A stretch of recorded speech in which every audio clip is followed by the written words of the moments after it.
Hello, and welcome to the CDO Magazine interview series. I'm Adita Karkera, Chief Data Officer for Deloitte's Government and Public Services. And today I have the pleasure of talking with Ken Pfeil, Chief Data Officer for the Commonwealth of Virginia. Ken, welcome. Thank you, Adita. I really appreciate the opportunity to speak with everybody here. Well, we're excited to start the conversation with you, Ken, and thank you for your time. Ken, as I was getting ready for this conversation, I was definitely reading your background again in your bio, and I surely noticed the vast experience you've had in the private sector before you moved over to the public sector. And so I was thinking to start off with, would you share some insights perhaps in your background and specifically the journey that led you to your current role as the CDO for the Commonwealth of Virginia? Sure. I got involved in computers way back. I was originally I got my start in electronics and repairing consumer electronics, and then that was following my stint in the military, where I learned said activities. But then computers started becoming sold in the consumer space, and we had to start repairing them as well. So I learned hardware aspects first, and then how the software and it relates with that. And then I took my first real computer job with Dell in the early '90s, and just kind of branched out from there. I've been a technical architect for Merrill Lynch, designing worldwide networks with them. I've done software development at some point, so I've kind of covered most of the bases. Most recently, I spent about 20 years in the information security sector, way back. And I spent a number of years at Pioneer Investments as their chief security officer. I was at NFS Investments as their chief security officer. And then most recently, prior to being tapped to come here by this administration, I was head of data protection and governance for One Main Financial. So it's kind of how I got here, was in different steps along the way, being exposed to different things. And you never stop learning, from day one to day 90 or whatever. I completely hear you. Never stop learning. It seems like, especially in the age that we are living today, it seems like things are moving so fast.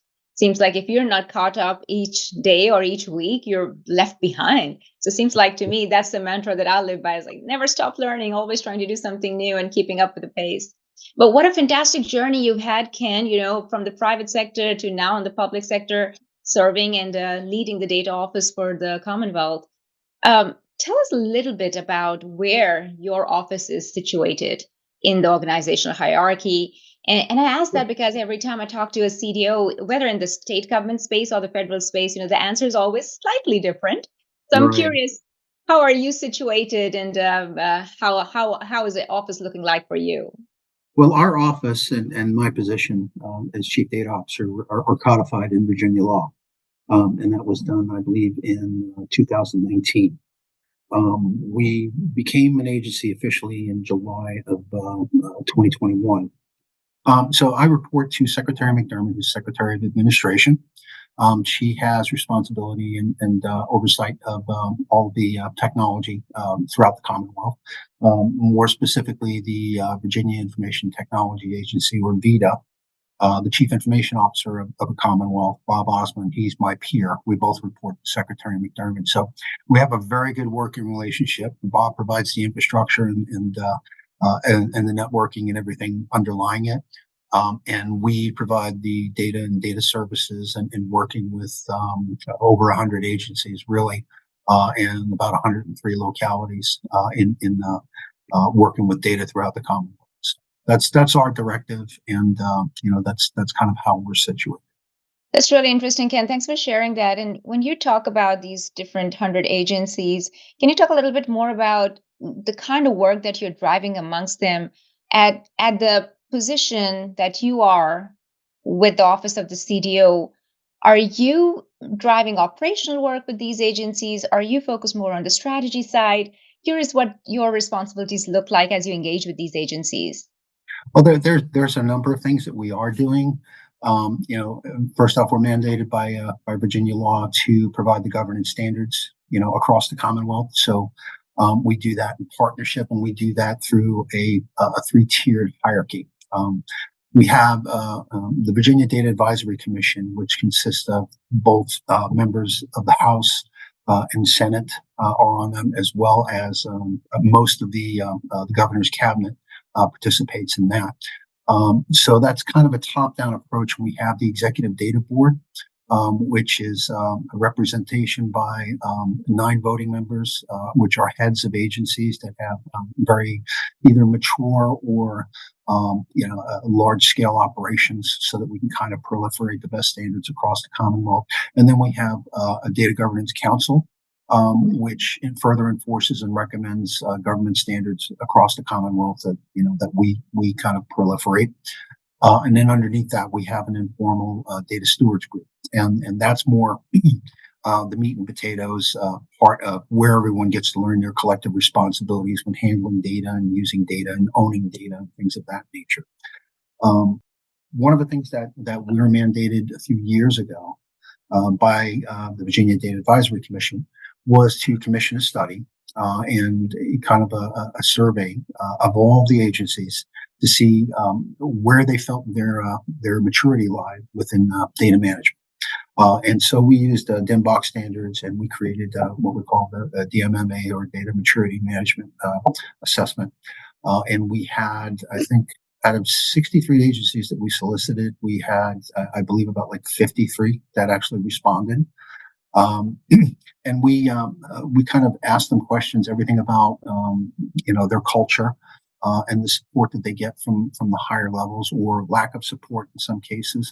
We asked them about their technology. We asked them about their operations. We asked them about how they handle their data and what their most important data is, things of that nature.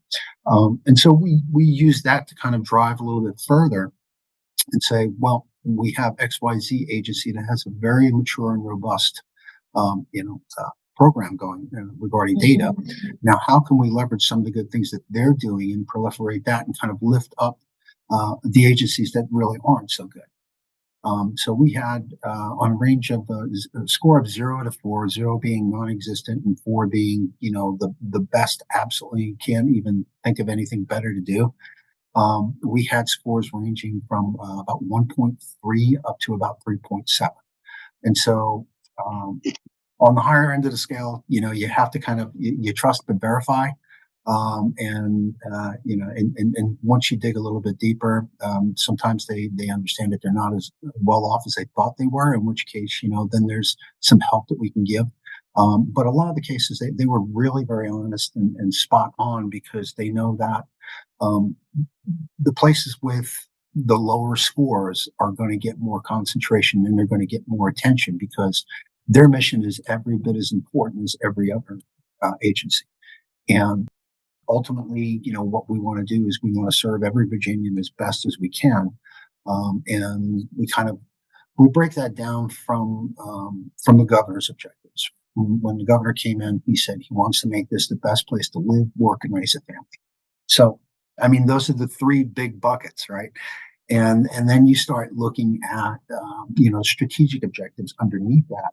It's like, okay, well, you need good public safety, you need access to housing, you need access, you need to solve for food insecurity, you've got mental health, you've got all of these issues that are affecting Virginians, and how do we engage with the right agencies to make them reach their outcomes, which is making things better. So we kind of work from those 3 big buckets and then kind of whittle it down, if that makes sense. Yeah, no, that makes a lot of sense, actually. And actually, even taking a step back, talking about your data maturity assessment that you were talking about, getting responses from 53 out of 63 that you reached out to, that's a pretty good ratio. I know how hard it can be to get agencies engaged and get them to cooperate and get those answers back. So I think that's a tremendous number of responses you've had. But as you are working through some of these high point issues that you talked about, housing, public safety, all of those are critical issues. All of those are priority issues. How are you breaking those areas down and kind of saying, like, hey, where do you invest in? What areas do you prioritize, and which areas do you really focus your resources on? How does that prioritization look like for you? Well, I I think a lot of that is determined, one, either as a point in time, as to certain things that need to be met, certain objectives that need to be met within a certain time frame. Like when we engaged on Operation Bold Blue Line, which is a governor's objective to lower violent crime within 13 localities.